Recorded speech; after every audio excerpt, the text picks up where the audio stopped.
여러분 혹시 이 스포일러라는 이야기를 들어본 적 있으세요? 스포일러. 스포일러라는 말은 무슨 뜻이냐면 어떤 영화나 소설의 줄거리나 또는 어떤 반전의 요소나 또 중요한 어떤 결말을 사람들에게 먼저 유출하는 겁니다. 그래서 그 영화나 어떤 소설의 이야기나 재미가 재미없게 만드는 거예요. 그래서 이 젊은 사람들은 스포하지 마라, 스포일러 하지 마라 라는 이야기를 사용하곤 합니다. 어떤 추리 소설을 좋아했던 어떤 사람이 있었다고 합니다. 그 사람은 동네에 있는 책방에서 책을 빌려서 이렇게 여러 추리 소설들을 읽는 것을 즐겨 했습니다. 당시에 너무 유명한 추리 소설 늘 보고 싶었지만 늘 그 책을 누군가가 먼저 빌려갔기 때문에 읽을 기회가 없었는데 드디어 어느 날 그 책방에 자신이 그렇게 읽고 싶었던 이 소설, 그 책이 이제 들어왔다는 얘기를 듣고 서둘러 가서 그 추리 소설을 빌렸습니다. 기대감을 잔뜩 가지고 그 추리 소설책을 딱 펴서 앞에 몇 장을 읽었는데 갑자기 책장을 덮고 화를 내면서 책을 다시 책방에 반납했다라고 해요. 자, 어떤 일이 있었을까? 자, 보통 추리소설 책 맨 앞에는 등장인물을 소개하는 페이지가 맨 앞에 등장을 합니다. 자, 그런데 그 등장인물을 소개하는 페이지에서 등장인물들의 이름이 쫙 나오고 있는데 어떤 한 사람 인물 위에 빨간색으로 동그라미가 펜으로 쫙 쳐져 있고 그 위에 범인 이렇게 쓰여 있었다라고 합니다. 범인을 알게 되면 그 책이 재미가 있어요, 없어요? 없어요. 이 추리소설의 묘미는 이 범인이 누군가가 끝까지 긴장하면서 범인을 추리해내는데 기쁨이 있는데 시작하는 첫 페이지부터 범인을 알아버렸으니 이 책은 더 이상 재미가 없는 책이에요. 여러분, 반대로 이런 게 스포일러입니다. 자, 그런데 반대로 작가가 그 재미의 극대화를 위해서 독자들에게 감춰놓고 숨겨놓는 게 있어요. 그것은 바로 뭐냐? 복선이라고 이야기를 합니다. 그래서 영화나 소설에는 복선이 있어요. 그래서 감독과 작가가 숨겨놓은 복선을 찾아내는 것 또한 영화를 보거나 책을 읽는 사람의 큰 즐거움이에요. 여러분, 그 복선을 통해서 우리는 그 내용의 더 큰 의미를 깨닫게 되는 것입니다. 여러분, 그러면 성경은 어떨까요? 성경. 여러분, 성경에도 수많은 복선들이 깔려 있는 것이 바로 성경이에요. 그리고 성경에도 끊임없이 반복적으로 우리에게 스포하는 내용이 있습니다. 성경에서 이야기하는 복선과 스포일러의 주제는 단 하나입니다. 바로 메시아가 바로 중요한 스포예요. 우리를 구원하실 그리스도, 우리를 죄에서 구원할 예수님에 대한 이야기로 성경은 가득 차 있다 하더라도 과언이 아닙니다. 설교학 교수였던 브라이언 채플이라는 신학자는 이렇게 얘기했습니다. 설교자는 성경 모든 곳에서 그리스도를 발견해야 하고 그리스도를 설교해야 한다. 우리가 창세기를 읽을 때에도 출애굽기를 읽을 때에도 레위기 민수기를 읽을 때에도 그 안에서 그리스도를 발견해야 된다.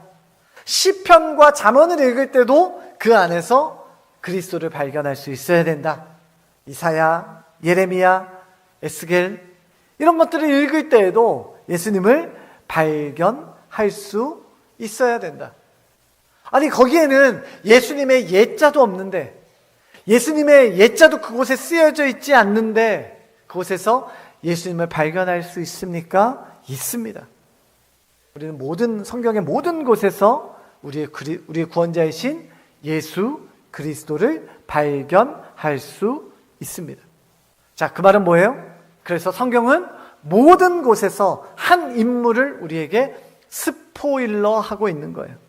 우리에게 먼저 미리 그분에 대해서 알려주고 있는 것입니다. 여러분, 그분이 누구세요? 바로 예수 그리스도세요. 여러분, 구약의 수많은 성경에는 예언이라는 방식으로 예수 그리스도, 오실 예수 그리스도에 대해서 우리에게 알려주고 있습니다. 신약에 와서는 특히 사복음서에서는 어때요? 인간의 몸을 입고 이 땅에 오신 예수 그리스도에 대해서 우리에게 소개해주고 있고요.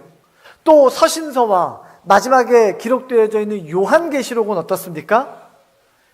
부활하시고 승천하셔서 다시 오실 예수 그리스도에 대해서 우리에게 알려주고 있는 것입니다.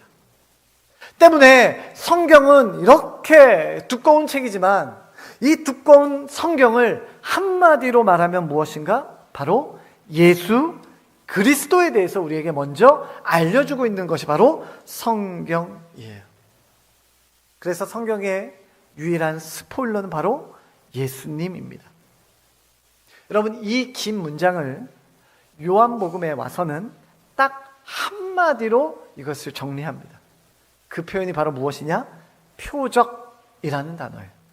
요한복음 2장 11절은 이렇게 기록합니다. 예수께서 이 첫 표적을 갈릴리 가나에서 행하여 그의 영광을 나타내심에 제자들이 그를 믿으니라.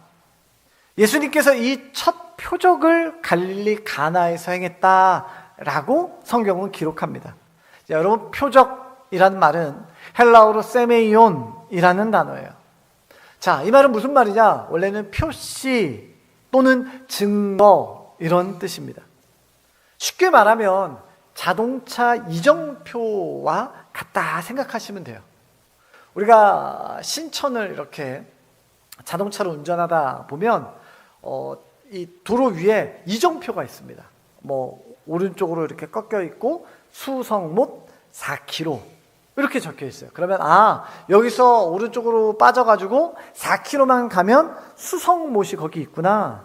여러분, 이게 바로 이정표, 이게 바로 표적입니다. 자, 그러면 오늘 예수님의 이 사건 역시 어떤 의미의 표적인가? 오늘 우리가 읽은 요한복음 2장 1절에서부터 11절의 내용은 예수님이 가나에서 행하신 첫 번째 표적이다. 놀라운 일이다. 신비한 사건이다. 그래서 마태복음, 마가복음, 누가복음에서는 이것을 기적이다, 이적이다 라고 기록하고 있지만 요한복음에서만큼은 표적이다 라고 이야기해요. 아니, 그러면 기적하고 표적하고는 뭐가 다른가? 둘 다 공통점이 있다면 하나, 예수님께서 하신 초자연적인 믿기 힘든 사건, 여러분, 이것은 공통점이에요. 그런데 표적이 가지고 있는 아주 독특한 특징이 하나 있는데, 그것은 단순히 이것이 초자연적인 일이 아니라 그 안에 의도한 의미가 담겨 있다라는 거예요. 그래서 그냥 초자연적인 사건, 아주 놀라운 일이 일어났구나, 여기만 마음 두지 말고 그것이 가지고 있는 의미가 무엇인가를 떠올려봐라 라고 말하는 것이 바로 표적입니다. 오늘 우리가 읽은 본문은 가나 혼인잔치에 참석하신 예수님에게 일어난 일이에요. 혼인잔치에 반드시 필요한 포도주가 똑 떨어집니다. 예수님의 어머니인 마리아가 예수님에게 포도주가 떨어졌다라는 사실을 전달해요. 자, 그 말을 들은 예수님은 항아리에다가 물을 가득 채우라고 말씀하십니다. 그리고 하인들을 시켜서 그것을 연회장에게 또 여러 사람들에게 그 물을 나누어 주라라고 하세요. 자, 그런데 어떤 일이 일어납니까? 하인들이 분명히 그 항아리에다가 물을 담았는데 그것이 나누어 줄 때는 바로 포도주가 되었습니다. 그것도 아주 질 좋은 포도주가 되었다라는 것이에요. 그리고 그것을 맛본 많은 사람들이 기뻐했다라는 것이 오늘 본문의 전체적인 내용입니다. 그래서 오늘 우리는 이거 본문을 읽을 때 예수님은 참 대단하신 분이구나. 예수님은 어떻게 물을 포도주로 만드실 수가 있어. 이야, 정말 위대하시다. 여러분 이렇게 생각했다면 그것은 그냥 기적이에요. 그냥 물이 변하여 포도주 됐네. 우리가 주일학교 때 배운 그냥 그 찬양 정도만 예수님을 기억하는 것이에요. 자, 그런데 그것이 단순하게 기적이 아니라 그것을 표적이라고 말하는 순간 우리는 무엇이라고 그것을 봐야 되냐? 아, 이 놀라운 기적을 일으키신 예수님은 어떤 분이신가? 그리고 그 예수님은 이 기적을 통해서 우리에게 어떠한 메시지를 주고 계신가? 여러분, 이러한 표적이 요한복음에서만 무려 7가지가 등장을 합니다. 자, 가장 먼저 이 물로 포도주를 만드신 이 가나 혼인잔치의 표적, 또 왕의 신하를 고치시는 표적, 베데스다 연못에서 38년 된 병자를 고치시는 표적, 떡 5개와 물고기 2마리로 5,000명 먹이시는 표적, 물 위를 걸으시는 표적, 날 때부터 맹인을 고치시는 표적, 죽은 나사로를 살리시는 표적. 총 7개의 표적입니다. 이것은 단순히 예수님이 하신 놀라운 일, 그것을 넘어서 예수님은 어떠한 분이신가를 우리에게 가르쳐주고 있어요. 자, 그러면 오늘 본문을 통해서 예수님에 대한 어떠한 이정표를 우리가 발견할 수 있을까요? 오늘 우리는 본문을 좀 더 자세하게 들여다보기를 원합니다. 자, 1절과 2절은 이렇게 기록합니다. 사흘째 되던 날 갈릴리 가나에 혼례가 있어 예수의 어머니도 거기 계시고 예수와 그 제자들도 혼례에 청함을 받았더니, 자, 이 혼례는 예수님과 예수님의 어머니 마리아 그리고 예수님의 제자들이 함께 초대받은 혼례입니다. 자, 그 말은 예수님과 아주 가까운, 특별히 어머니 마리아와 아주 가까운 친족의 결혼식, 아주 가까운 이의 결혼식이다라고 보시면 됩니다. 자, 당시의 결혼식은 그냥 하루만 했던 것이 아닙니다. 보통 이 당시의 결혼식은 6개월에서 한 1년 정도가 걸리는 결혼의 과정이 존재합니다. 가장 먼저는 이 정혼을 하죠. 정혼. 우리나라 쉽게 표현하면 약혼입니다. 자, 그런데 이것이 약혼이라고 해서 그렇게 가볍게 약혼하는 것이 아닙니다. 거의 결혼하는 것과 똑같은 무게감을 가지고 있는 것이 정혼, 약혼이에요. 자, 약혼한 신랑과 신부는 그 혼인관계, 결혼식이 하는 그날까지의 혼인관계를 쭉 1년 이상 이어가게 됩니다. 그리고 그 마지막에 되는 그 이제 정식적으로 한 가정이 생기는 그 혼인 예식이 바로 결혼식이에요. 혼례예요. 때문에 이 혼례는 그냥 우리나라처럼 결혼식 하는 것처럼 그냥 한두 시간 안에 끝나는 것이 아닙니다. 일주일 혹은 열흘 이상 진행되는 것이 혼례, 결혼 잔치예요. 자, 때문에 이 잔치는 아주 풍성함이 핵심입니다. 넉넉해야 되는 거예요. 풍성해야 되는 거예요. 자, 축제가 되어야 되는 이 결혼식에 성경에 보면 문제가 발생합니다. 3절이에요. 포도주가 떨어진지라 예수의 어머니가 예수에게 이르되 저들에게 포도주가 없다 하니, 여러분 당시 결혼식에서 포도주는 잔치의 시작과 끝입니다. 자, 주인은 결혼식 하기 전에 오신 손님들을 대접할 음식들과 특별히 포도주를 아주 넉넉하게 준비를 합니다. 아마 오늘 우리가 읽은 본문에 나오는 가나의 혼인잔치에도 아마 넉넉하게 준비한다고 했을 거예요. 근데 이유는 알 수 없지만 이제 그 포도주가 다 떨어져 버리게 됩니다. 그 말은 뭐예요? 포도주가 없다는 것은 이제 잔치가 끝났다라는 거예요. 잔치가 끝났다. 아직 결혼식의 일정들이 남았는데 이 잔치를 이어나갈 수 있는 포도주가 없다. 얼마나 당혹했겠습니까? 이 당혹스러운 일이 어머니 마리아에게, 또 어머니 마리아를 통해서 예수님의 귓가에도 들려지게 됩니다. 4절과 5절 말씀이에요. 예수께서 이르시되 여자여 나와 무슨 상관이 있나이까? 내 때가 아직 이르지 아니하였나이다. 그의 어머니가 하인들에게 이르되 너희에게 무슨 말씀을 하시든지 그대로 하라 하니라. 오늘 예수님이 어머님 마리아에게 여자여 이렇게 하는데요, 우리나라 정서상 어머니에게 여자여 라고 하면 버릇이 없다는 얘기를 분명히 들을 텐데, 여러분 당시 이 여자여라는 이 말, 헬라어로는 귀네라는 이 말은요, 이렇게 무시하는 말이 아니라 여성을 상당히 정중하게 존중해서 부르는 호칭이 이 귀네라는 단어예요. 예수님은 어머니 마리아에게 어머니 아직 제 때가 이르지 않았습니다. 어머니에게 그렇게 이야기했지만 마리아 생각은 달랐던 것 같아요. 분명 예수님이 이 난감한 상황에서 분명히 무엇인가를 해 줄 것이다 라는 기대감, 그러한 소원이 그에게 있었습니다. 자, 6절부터 8절까지 이렇게 기록합니다. 거기에 유대인의 정결 예식을 따라 두 세통 드는 돌 항아리 6이 놓였는지라. 예수께서 그들에게 이르시되 항아리에 물을 채우라 하신즉 아귀까지 채우니 이제는 떠서 연회장에게 갖다 주라 하심에 갖다 주었더니, 예수님은 시종드는 하인들에게 이 돌 항아리에 물을 가득 채우라 라고 명령하십니다.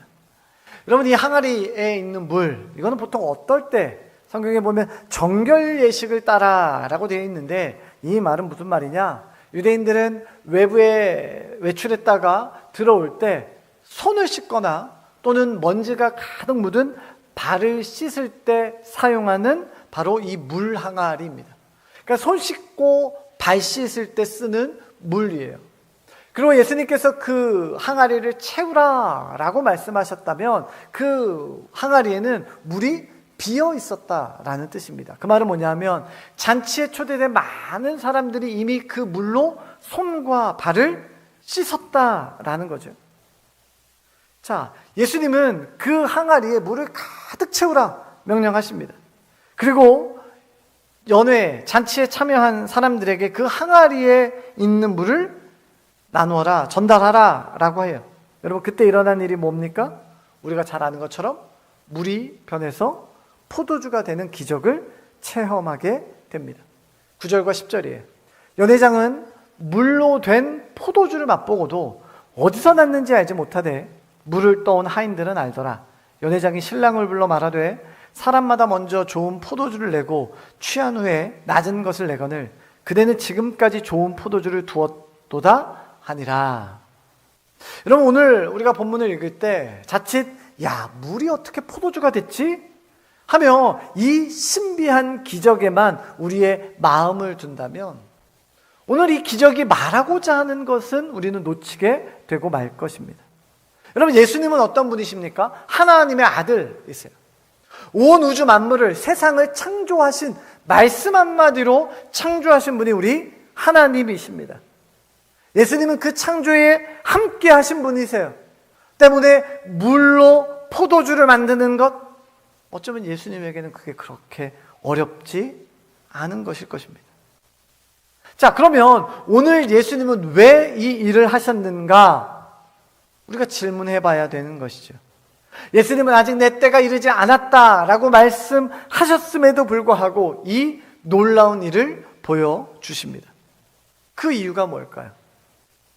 어머니의 간곡한 부탁을 매몰차게 뿌리칠 수 없어서일까요? 아니면 지금 이렇게 분위기 좋은 결혼식의 흥을 깨고 싶지 않아서일까요?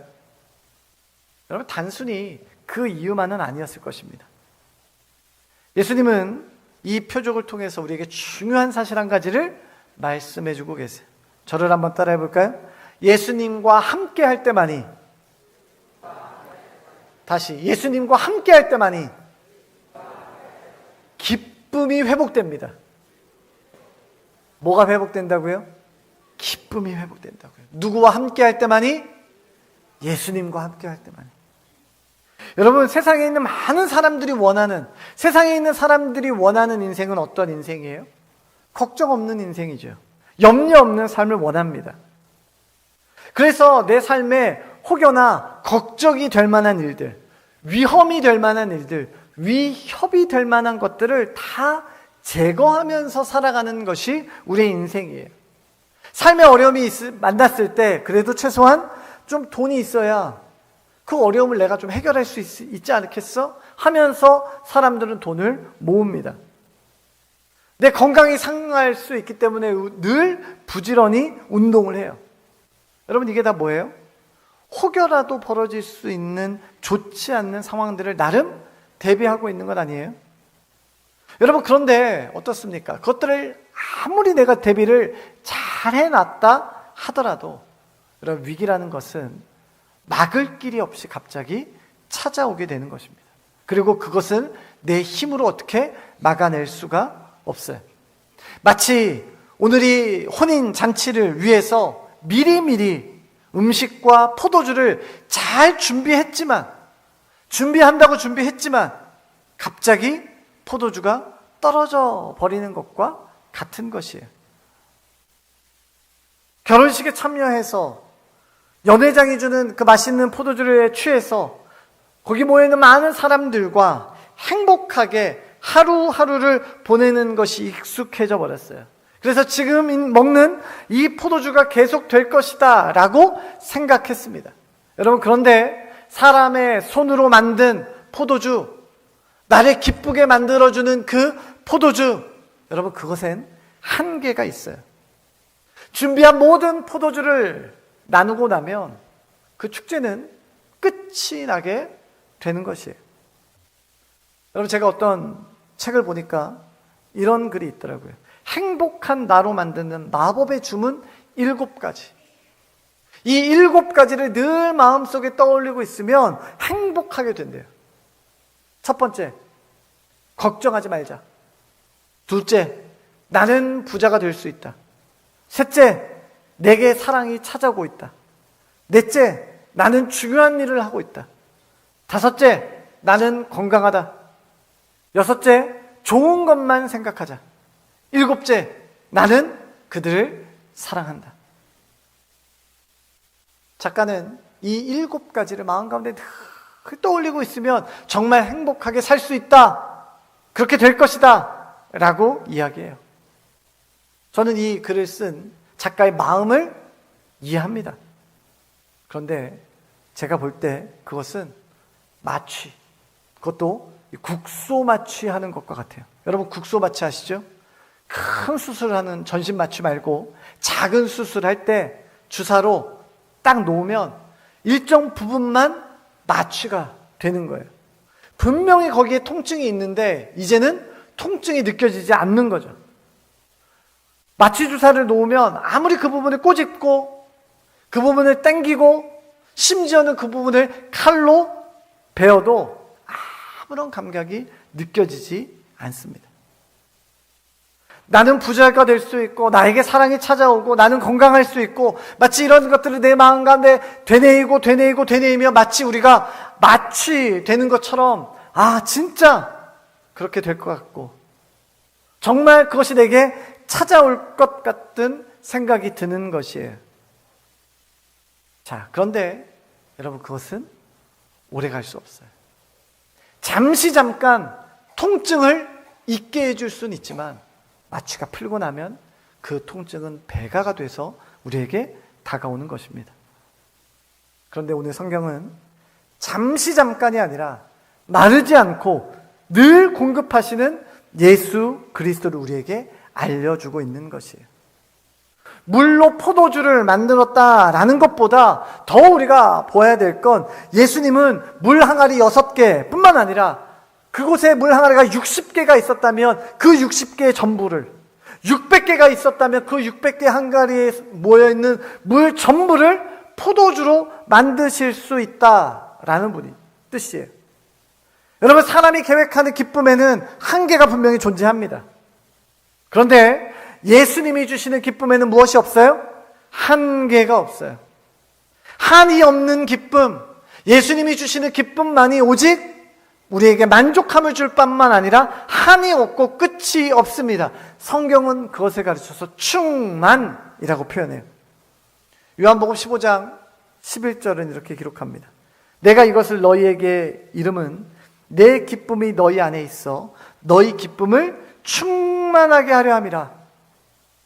여러분, 그리스도인, 우리 모든 그리스도인의 삶에 중요한 특징이 있다면, 특징이 있는데 그것을 하나만 꼽는다면 그것은 바로 기쁨이에요. 여러분, 사도행전 8장을 보면 빌립이 사마리아 성에서 복음을 전하는 장면이 기록됩니다. 빌립이 전하는 복음을 성에 있는 모든 사람들이 유심히 듣습니다. 그리고 빌립이 행한 놀라운 기적들을 봅니다. 빌립이 행한 귀신을 쫓겨나고 중풍병자를 낫게 하고 병든 사람을 고치는 그 모든 놀라운 기적들, 사도행전 8장엔 그것을 가르쳐서 표적이다 라고 이야기해요.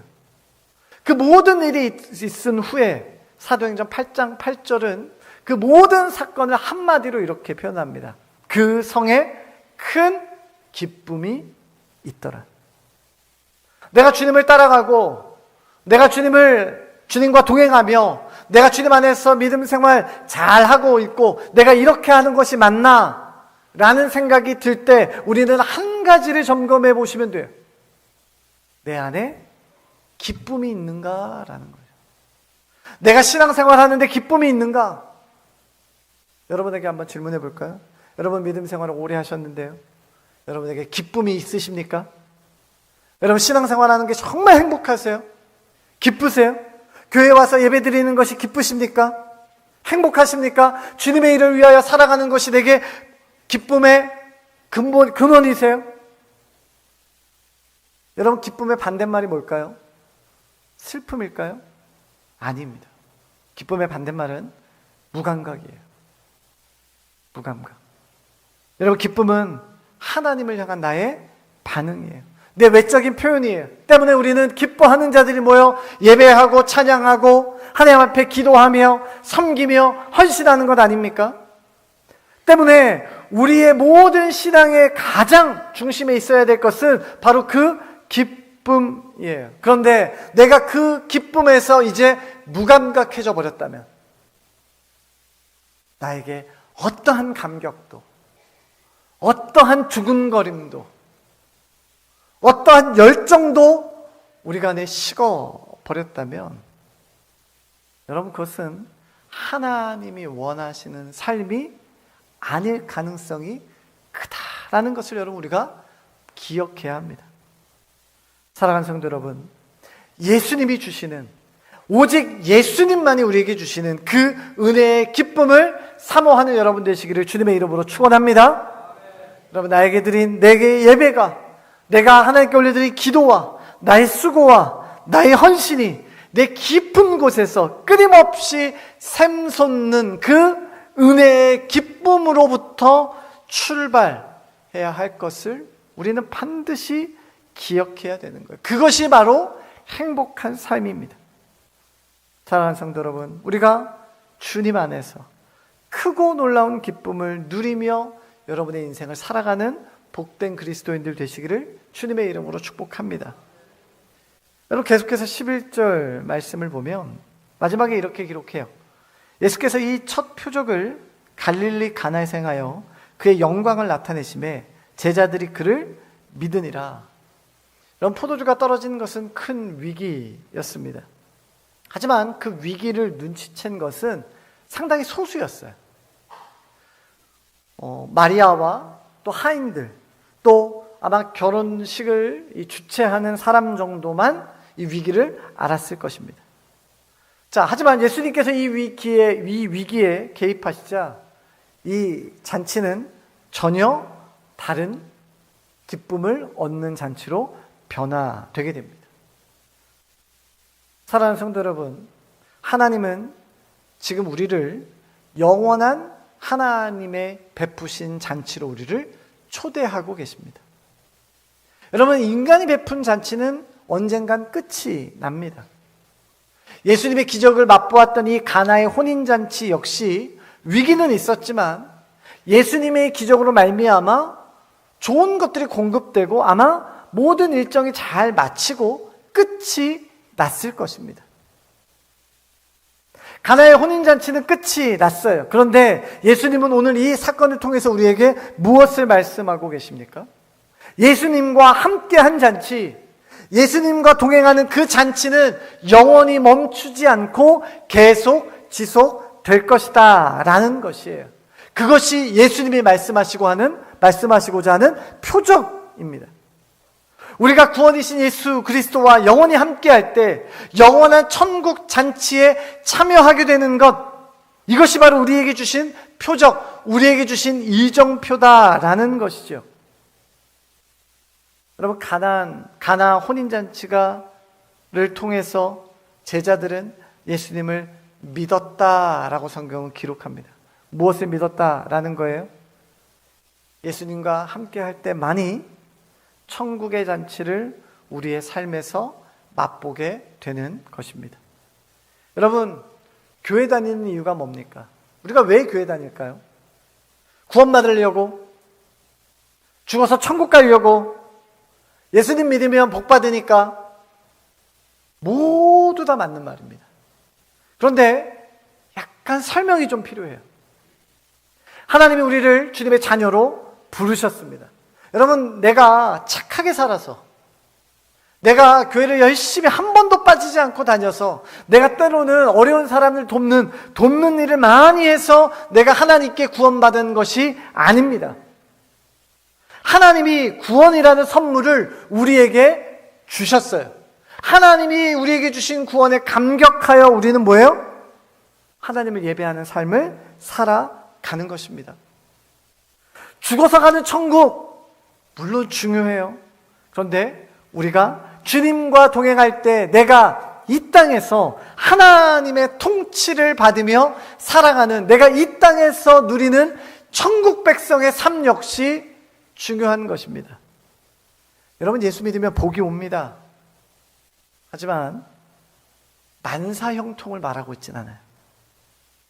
내가 작은 것으로도 하나님께 영광을 돌리게 되는 것, 내가 모든 것으로 하나님께 영광을 돌리게 되는 복을 받게 된다라는 것이 성경에서 우리에게 약속하고 있는 것들입니다. 이 모든 것이 이 땅에서 주님과 함께 잔치에, 하나님의 잔치에 참여하는 것이에요. 여러분, 다른 말로 하면 주님과 함께하는 그곳은 어디든 잔치집이에요. 수많은 선교사님들이 그 오지에서 자신의 목숨의 위험을 받으며 그곳에서 복음을 전하지만 선교사님들은 그곳을 천국이라고 이야기합니다.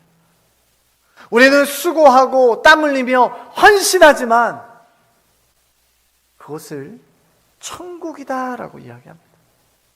내가 하나님을 붙드는 그곳이 우리에게 있어서 천국인 것이에요. 여러분, 찬송가 438장 내 영혼이 은총 입어 라는 찬양입니다. 여러분, 그 찬양의 3절의 가사는 이렇습니다. 높은 산이 거친들이 초막이나 궁궐이나 내 주 예수 모신 곳이 그 어디나, 어디예요? 하늘나라. 할렐루야 찬양하세. 내 모든 죄 사함받고 주 예수와 동행하니 그 어디나, 어디예요? 하늘나라. 내가 잘되고 평안한 곳이 하늘나라가 아니라 주님이 나와 함께하는 그곳이면 어디든 그곳이 나의 하늘나라, 천국이고 나를 위한 천국 잔치가 베풀어 주신 곳입니다. 이것이 우리의 신앙의 고백인 것입니다. 사랑하는 성도 여러분, 우리가 어느 곳에 있든지 주님의 그 영원한 잔치에, 천국 잔치에 참여하며 주님과 주님 안에서 기뻐하며 즐거워하는 그러한 인생을 살아가는 여러분의 삶 되시기를 주님의 이름으로 축원합니다. 이제 우리 말씀 기억하며 우리 찬양할 텐데, 우리 방금 했던 찬송가 438장입니다. 내 영혼이 은총 입어 중한 죄짐 벗고 보니 슬픔 많은 이 세상도 천국으로 화도다. 우리 믿음의 고백으로 이 찬양 같이 합시다.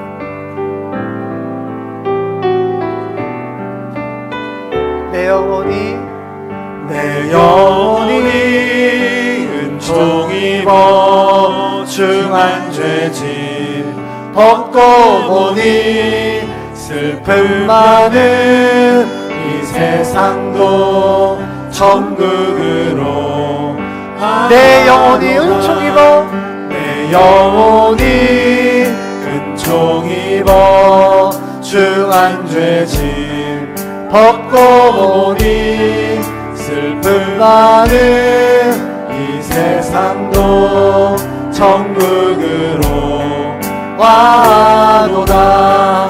할렐루야 찬양하세. 내 모든 죄 사함받고 주 예수와 동행하니 그 어디나 하늘나라 주의 얼굴 뵙기 전에 멀리 넌 하늘나라 내 마음속에 이루어지니 날로 날로 가깝도다. 할렐루야 찬양하세. 내 모든 죄 사함받고 주 예수와 동행하니 그 어디나 하늘나라 높은 산이 거친 들이 조막이나 궁궐이나 내 주 예수 모신 곳이 그 어디나 높은 산이 거친 들이 높은 산이 거친 들이 조막이나 궁궐이나 내 주 예수 모신 곳이 그 어디나 하늘. 할렐루야 할렐루야 찬양하세. 내 모든 죄 사함받고 주 예수와 동행하니 그 어디나 할렐루야 할렐루야 찬양하세. 내 모든 죄 사함받고 주 예수와 동행하니 그 어디나 하늘. 할렐루야 할렐루야 찬양하세. 내 모든 죄 사함받고 주 예수와 동행하니 그 어디나 하늘나라. 이 시간 우리 말씀을 기억하며 우리 같이 기도하겠습니다. 여러분, 우리의 신앙, 우리의 믿음은 무엇입니까? 바로 하나님께서 주시는 멈추지 않고 사라지지 않는 그 기쁨에 동참하는 것입니다. 나의 만족이 아니라 하나님의 기쁨을 쫓고 따르는 것입니다.